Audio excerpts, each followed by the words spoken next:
Assalamu alaikum wa rahmatullahi wa barakatuh. Bismillahi walhamdulillah. Wassalatu wassalamu ala rasulillah wa ala alihi wa sahbihi ajma'een. Wa ba'd. Before we begin with the final speech of tonight's event, I would like to invite Dr. Zakir Naik from India.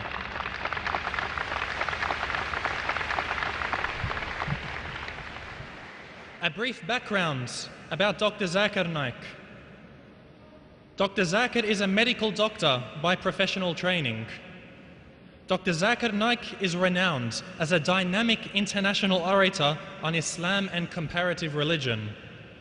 Dr. Zakir Naik is the president of the Islamic Research Foundation based in Mumbai.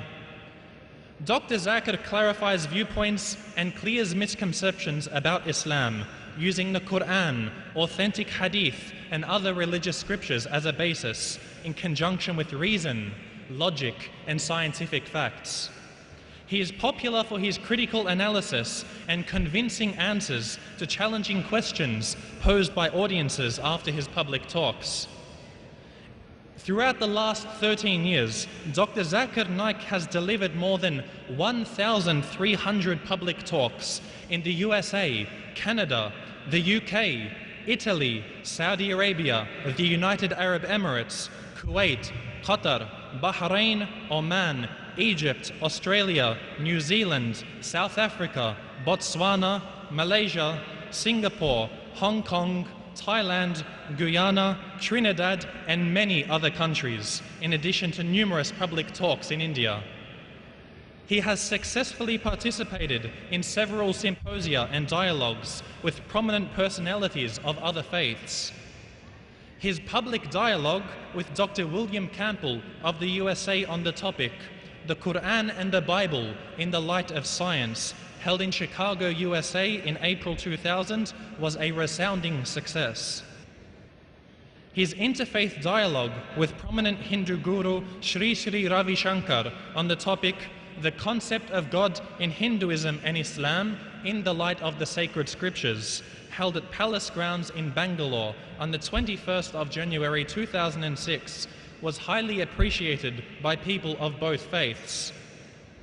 In the issue, dated 22nd of February 2009, on the Indian Express list of the 100 most powerful Indians in 2009, amongst the billion-plus population of India, Dr. Zakir Naik was ranked number 82.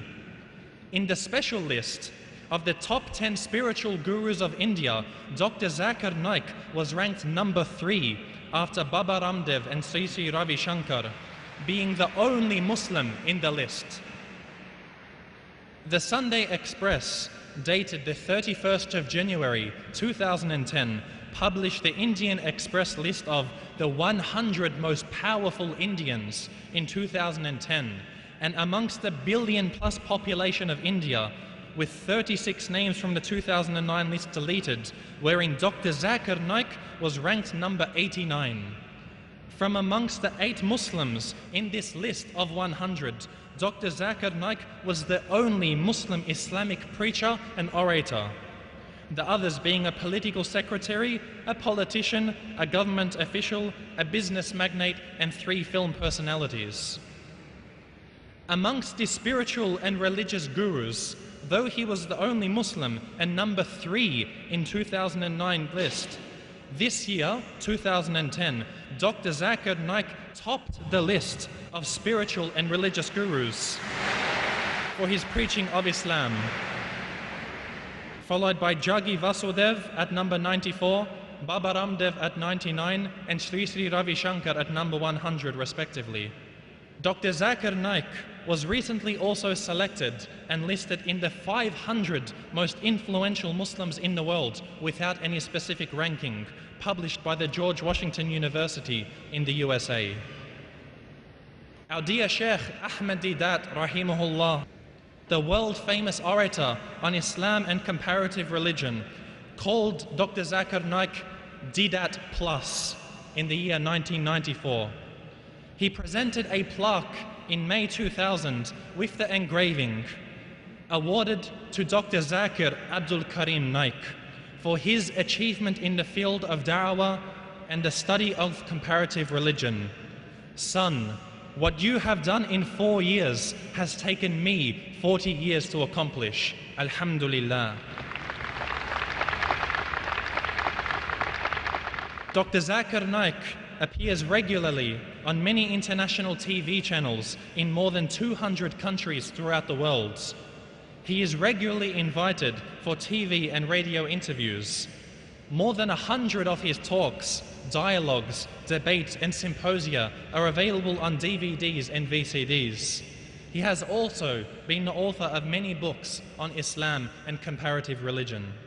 So we are indeed blessed to have the opportunity to have with us Dr. Zakir Naik, who will be not addressing any specific subject, but rather we have a special program entitled Ask Dr. Zakir Naik, where you, the audience, have the whole time to be able to question this great speaker on Islamic topics.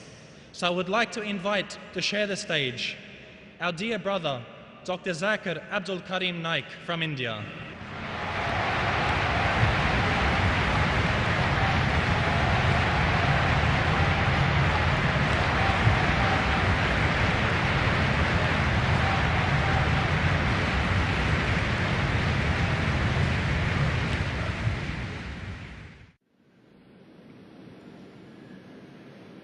Alhamdulillah. Wassalatu wassalam. Ala Rasulillah wa ala alihi wa sahbihi ajmain. Amma ba'd. A'udhu billahi minash shaitanir rajim. Bismillahir rahmanir rahim. Udu ila sabili rabbika bil hikma wal mau'izatil hasana wajadil billati ahsan. Rabbi shrah li sadri wa yassir li amri wahlul 'uqdatam min lisani yafqahu qawli. My respected elders and my dear brothers and sisters, I welcome all of you with the Islamic greetings. Assalamu alaikum wa rahmatullahi wa barakatuh. May peace, mercy and blessings of Allah subhanahu wa ta'ala be on all of you. Alhamdulillah, it's a pleasure and honor for me to address the people of Dubai once again in a short span of only 7 months. And as many of you may be aware, that in the month of Ramadan, about 7 months back, in August 2009, I was invited for the program of the Dubai International Holy Quran Award under the patronage of Sheikh Muhammad bin Rashid Al Maktoum. And I had given 2 talks. The first talk I gave was on dawah or destruction. And the second talk was on the topic of misconceptions about Islam. And I gave a speech of approximately 1.5 hours, which was followed by question and answer session for about 4 hours. The program started at 10 o'clock, and we were forced to end at 3:30 because the Sahar time, the Sahri during month of Ramadan was just approaching. So I spoke for 5.5 hours. It was one of my longest program in any part of the world. But due to the length of the program, I had to cut short my speech of misconception about Islam, where I said that there are 20 most common questions. And I was only able to give the reply to 13 most common misconceptions. Alhamdulillah, it's a pleasure and honor for me to be invited for the Dubai International Peace Convention and to speak in the final concluding session. So I've decided that before having the open question and answer session, I'll just complete the replies to the 7 pending questions amongst the most common questions.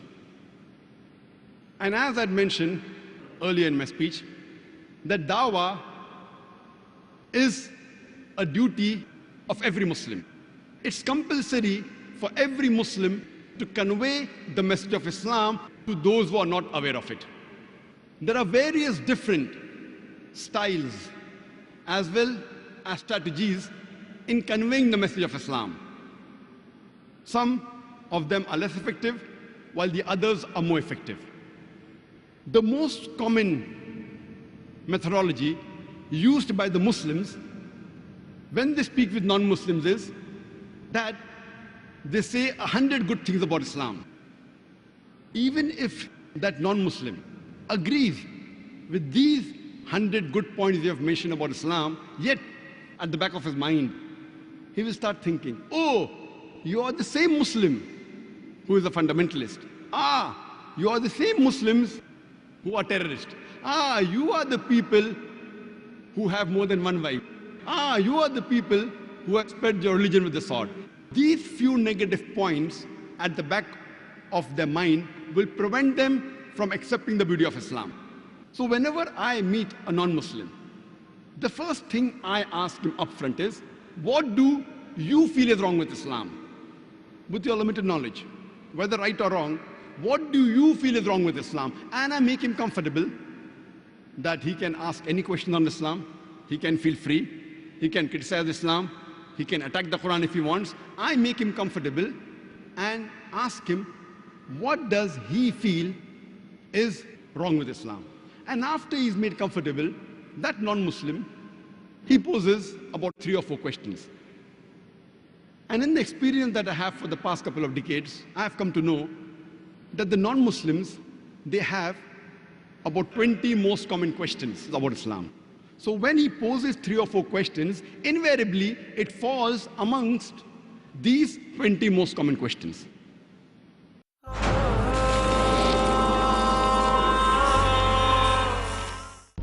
There is a need to see what Islam says about human rights, Kindness and care, justice for peace, human brotherhood. the book of Allah, the glorious Quran, and the Sunnah of the Prophet ﷺ. Protecting humanity at large and promoting peaceful coexistence. These are the 2 main sources for getting the human rights. Dr. Ahmad Ibn Saifuddin. Islam has come with a complete system of protecting human rights under the Sharia. Realize the progressive Islamic insights in Human Rights, a Muslim Perspective. Tomorrow at 7 p.m. and repeat telecast at 12 p.m. Saudi Arabia on Peace TV. Dialogue. Discussion. Debate. Rebuttal. Conclusion. Eliminate misconceptions about religion. Get enlightened. Witness Dr. Zakir Naik in a battle of words in Crossfire every Friday at 8:30 p.m. and repeat telecast at 10 a.m. Saudi Arabia on Peace TV.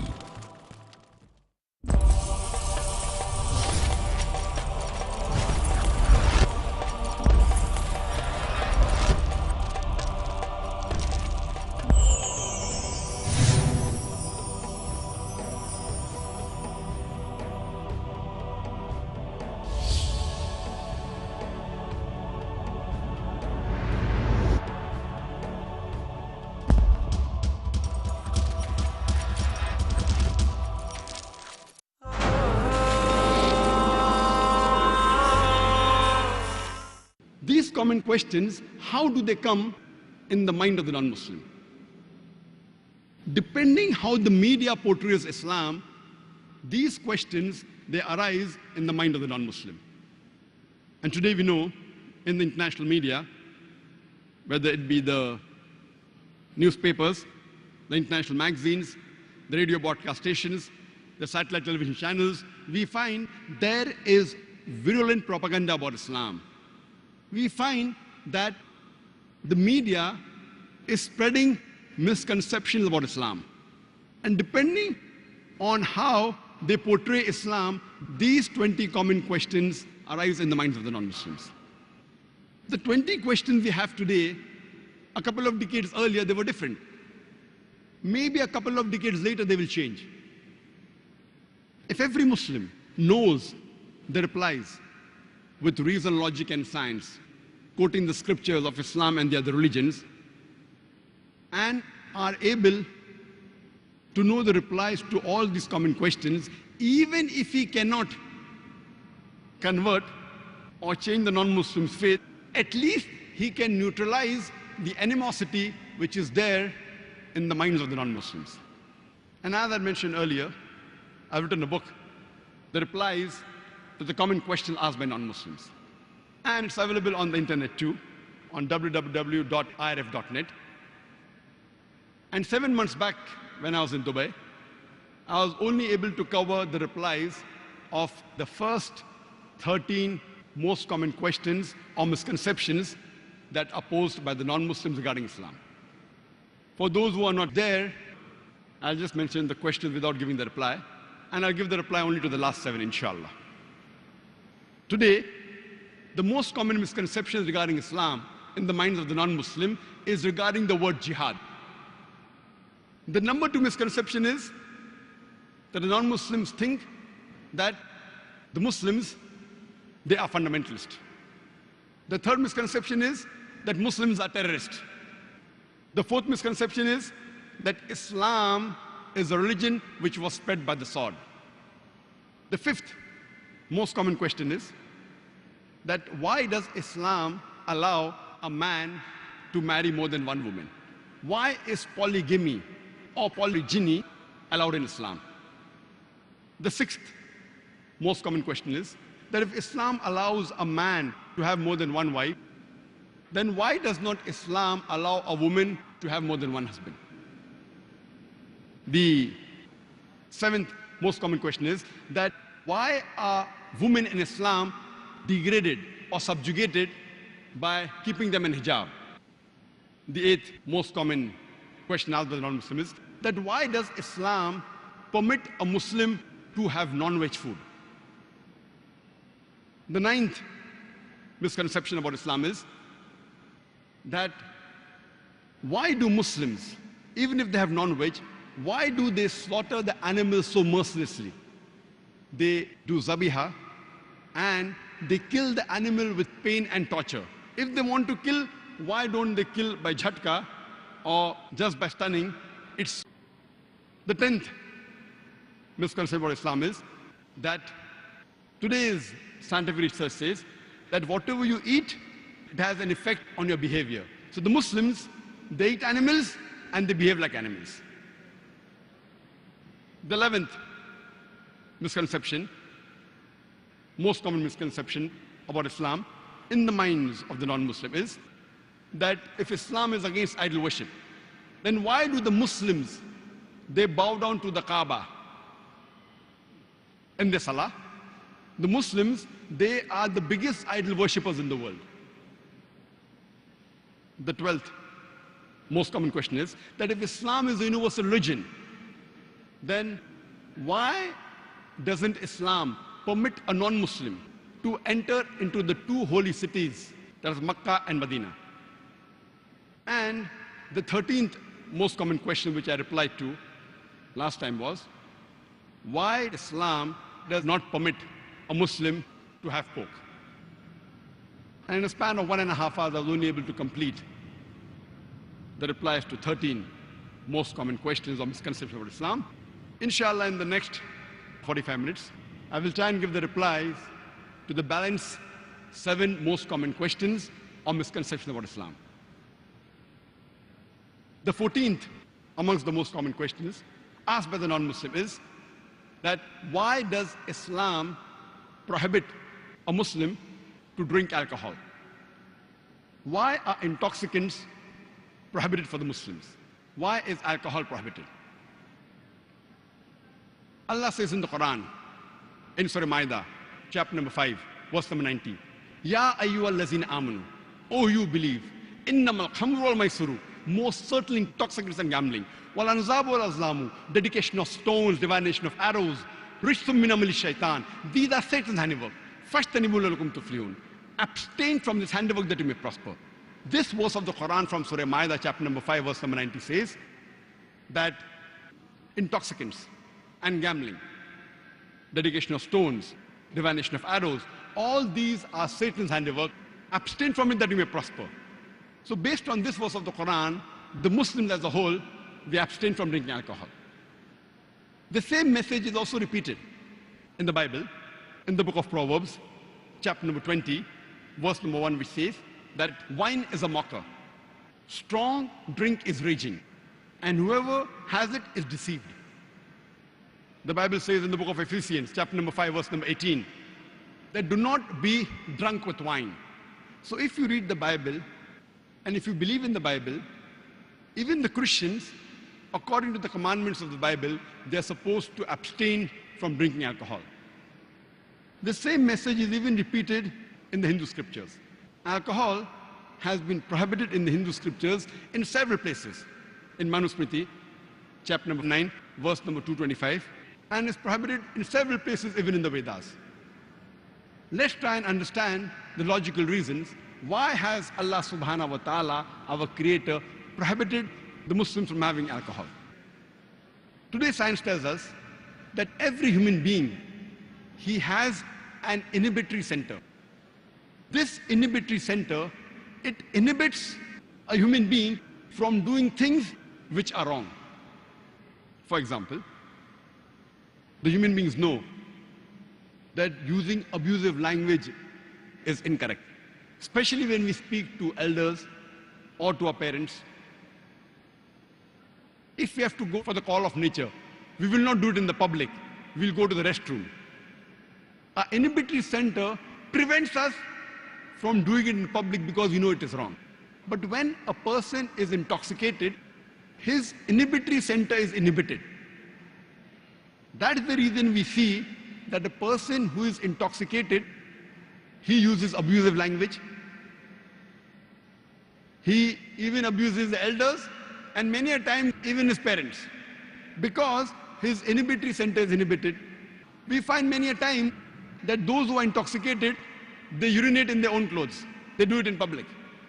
We find many a time that these people who are intoxicated, they can't even walk properly. They can't even talk properly. They can't behave properly because their inhibitory center is inhibited. Furthermore, today scientific research tells us that when a person is intoxicated, he does many things which are prohibited. According to the statistics of the FBI report of the 1990, in the Department of Justice, Criminal Victimization Survey Bureau of US, it says that in the year 1990, on average, 1,756 rapes took place on average every day. And the report said that the majority, more than 50% of the rapes that were committed when the person was intoxicated. Today research tells us that in America, approximately 8% of the Americans, they do incest. Incest means having sexual relationship, mother with son, daughter with father, brother with sister, having sexual relationship with the close relatives. 8%, every 12th or 13th American you meet, according to statistics, it says he has committed incest. And the survey says majority of them, either one or both of them, they were in a state of intoxication. Today scientific research says one of the major associated cause of the most dreaded disease today, AIDS, is alcohol. But normally when we meet many people who have alcohol, they say, I'm only a social drinker. My father is only a social drinker. Social drinker means person has only 1 or 2 pegs. So I can control myself, I don't get intoxicated. When you meet any alcoholic and you ask the background, no alcoholic ever has started drinking alcohol to become alcoholic. He starts as a social drinker. And later on, he becomes alcoholic. I challenge to show me a single social drinker who has been drinking for several years and has never got intoxicated at least once in his lifetime. Even if you ask a social drinker, if you do a survey, even if he's for a couple of years a social drinker, sometime or the other, he may have got intoxicated. And even if a person gets intoxicated once in his lifetime, and if he commits a crime of rape or incest, imagine, after he regains his consciousness, the damage cannot be undone. Neither to the victim, neither to the person who has done it. It's an irreparable loss. Imagine if in the state of intoxication, the person has committed rape or committed incest, the person cannot forgive himself. That's the reason our beloved Prophet Muhammad said. It's mentioned in the Sahih Hadith of Sunan ibn Majah, volume number 4, in the book of intoxications, book number 30, Hadith number 3371. The beloved Prophet said that alcohol is the key of all evils. It is the most shameless evil.